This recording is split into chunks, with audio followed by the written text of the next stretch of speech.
The victim, Melinda Pleskovic, just 49 years old, was savagely murdered by you, Mr. Scullin, in the kitchen of her home, which she had generously made your home. You shot her 3 times and stabbed her a minimum of 35 times. You did so while her son, Kyle, who has Down syndrome, must have been or was in the home. You did so with your own daughter and her granddaughter, Aurora, close by. Then you had the audacity to sit down for dinner with her husband, Bruce, at Applebee's, where their daughter, Anna, worked. Then you returned to the scene of your vicious crime and allowed Bruce to go into the home that he shared with his wife and children and find his wife on the kitchen floor in a pool of blood. You served as a pallbearer at Melinda Pleskovic's funeral, knowing that you were the person responsible for inflicting upon her loved ones and many friends all of the pain, shock, sorrow, and heartache they were experiencing and continue to experience a year after you murdered her. Melinda, or Mel, as she was known to many, was the beloved wife of Bruce, mother to 3 children, Megan, Anna, and Kyle, and the grandmother of your own daughter, Aurora. She was a teacher for 27 years and a family member, colleague, friend, and matriarch or mom of what I understand was an extended soccer family. I did receive 51 victim impact statements, to include those from her husband, her 2 daughters, sister, brother, nephew, great-nephew, mother-in-law, brother-in-laws, nieces, her second parents as they were known, colleagues, friends, soccer friends, and students' parents. I read each and every one of those letters, and the words used to describe Mel include, and I've taken these directly from those letters: awesome teacher, amazing friend, the rock that held her family together, very special, fun, selfless, beautiful with a caring spirit, and inspiration to others, smiling and welcoming, a natural with kids, the most inclusive person, always welcoming, a coach, a role model, had an infectious laugh, patient, a mentor, a great teammate, the go-to person, truly amazing, passionate, a motivator, supportive. She opened her home to others. She was warm-hearted.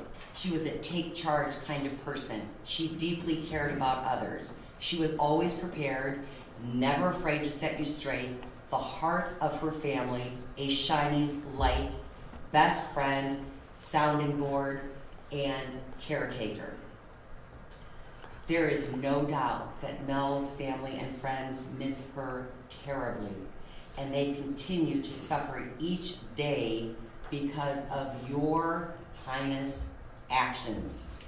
They do not understand how you could have killed this wonderful woman who opened her home to you and helped you. As you said, she was like a mother to you, and your relationship with her facilitated the offense.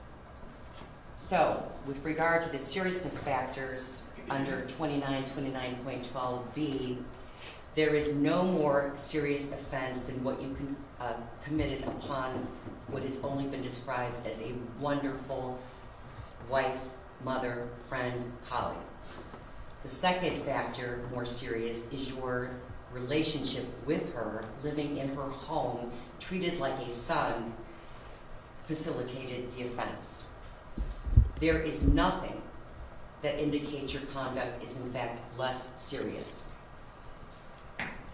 Now, as far as factors indicating whether recidivism is more or less likely, the only factor indicating that recidivism is less likely is that you do not have any prior criminal convictions.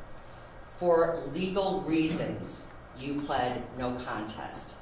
Of course, that's hurt the family because there's no true acknowledgement or remorse that you've displayed at this point in time. But again, I understand that you have legal rights and are reserving those rights. So I cannot, by law, technically hold that against you at this juncture. But again, based upon the letters that I've read, you've not shown any remorse to anyone throughout this process.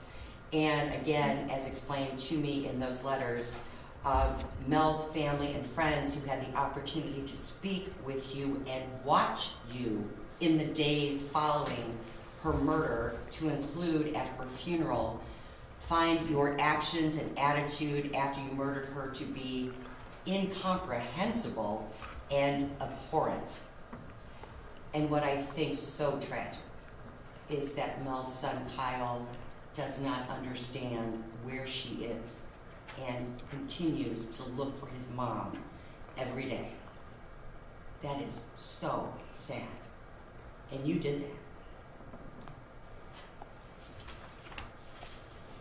Therefore, on the aggravated murder count 1 that you pled guilty to, the court imposes a sentence of life imprisonment with the possibility of parole after 30 years. The 3-year firearm specification, or the 3 years for that firearm specification, must be served prior to and consecutive to that term, meaning that you will not be eligible for parole until you have served 33 years. With regard to count 5, tampering with evidence, that's the felony of the 3rd degree. The court is imposing a prison term of 36 months on that count. With regard to count 6, making false alarms, the misdemeanor of the 1st degree, the court is imposing a period of local incarceration of 180 days. And with regard to count 7, endangering children, again a misdemeanor of the 1st degree, the court's imposing a period of local incarceration of 180 days. Now, those 2 misdemeanor offenses, the time imposed there must be served concurrent with the time imposed on the aggravated murder.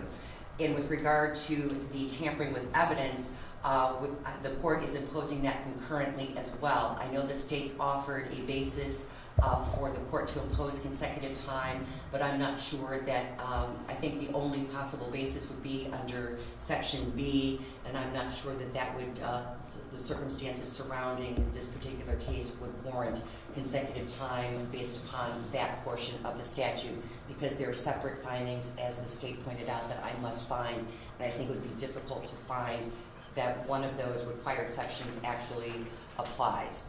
So, now, with regard to count 5, though, the tampering with evidence, as part of your sentence, you were subject upon your release from prison to a period of post-release control to be supervised by the adult parole authority. This would be optional on the part of the adult parole authority and could be for up to 3 years. If you would fail to meet the terms and conditions of any post-release control supervision imposed on you for count 5, then the adult parole authority could modify and or extend your supervision and make it more restrictive, incarcerate you for up to 1/2 of the original sentence imposed by the court, charge you with a new offense called escape, another felony where you would face additional prison time, and if you commit a new crime while on post-release control, you can face the maximum penalties under the law for the new crime committed. There's no restitution that was part of the plea or that's been documented or demonstrated. I'm not imposing a fine. I am ordering that you pay court costs, and credit will be granted for all days spent in custody, in this case prior to sentencing, together with all future custody days while the defendant awaits transportation. 363 days. You'll be given credit for 363 days. Is there anything further on behalf of the state? Nothing on behalf of the state. Anything further on behalf of the defendant? No, Your Honor, thank you. Appellate rights? You wanted me to read those to him previously, correct? At the time of the plea? Certainly. All right. Do you understand, Mr. Scullin, that you have the right to an appeal in this matter within 30 days after the filing of the court sentencing entry? Yes. And do you understand that if you were unable to pay for the cost of the transcript, the record, and all relevant documents required for the appeal, that they would be provided without cost to you? Yes. And do you understand that if you are unable to pay for an appeal, you are entitled to have a notice of appeal filed without the payment of a filing fee? And you understand that if you are unable to obtain counsel for an appeal, counsel will be appointed for you at no cost. Yes. All right. Anything further, Mr. Patitus? No, Your Honor, thank you. All right, thank you. Defendant is remanded.